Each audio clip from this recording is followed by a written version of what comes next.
বিশ্ব দিব্যাঙ্গ দিবস উদযাপন করা হয় বিলুনিয়া বিকেআই মাঠে। দক্ষিণ জেলা ভিত্তিক এই দিবস উদযাপন করা হয় জেলা পরিদর্শক, সমাজ শিক্ষা দপ্তর ও যুব ক্রীড়া কল্যাণ দপ্তরের যৌথ উদ্যোগে। উপস্থিত অতিথিরা চারা গাছে জল সিঞ্চনের মধ্য দিয়ে বিশ্ব দিব্যাঙ্গ দিবস উদযাপনের অনুষ্ঠানের সূচনা করেন মঙ্গলবার দুপুর 12:30 নাগাদ। জেলা সভাধিপতি দীপক দত্ত, বিলুনিয়া পুর পরিষদের চেয়ারম্যান নিখিল চন্দ্র গোপ, জেলা শাসক স্মিতা মল এমএস, অতিরিক্ত জেলা শাসক হেমন্ত দেববর্মা, জেলা যুব ক্রীড়া কল্যাণ দপ্তর অধিকর্তা মিহির শীল সহ অন্যান্য অতিথিরা চারা গাছে জল সিঞ্চনের পর উদ্বোধনী সঙ্গীত পরিবেশন করার পর শুরু হয় অতিথিদের আলোচনা।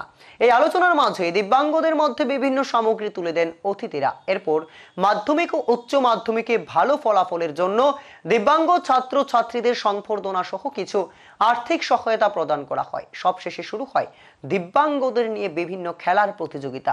দক্ষিণ জেলার দিব্যাঙ্গরা এই অনুষ্ঠানে উপস্থিত থেকে বিভিন্ন খেলায় অংশগ্রহণ করেন। তাদেরকে নিয়ে একটা প্রতিবন্ধী নামে তাদেরকে চিহ্নিত করা হতো।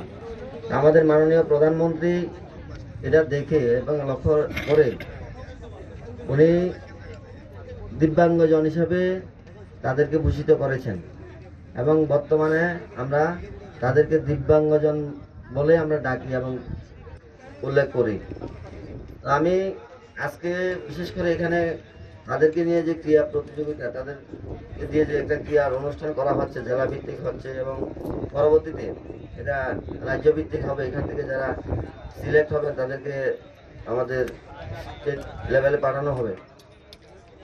তো আজকের দিনে আমরা এটা করছি, আজকে এটা তাদের দিবস বলে তাদেরকে প্রতি আমরা সহমর্মিতা দেখাচ্ছি এবং তাদেরকে সহযোগিতা করার বিভিন্ন আশ্বাস আমরা এখানে দিচ্ছি।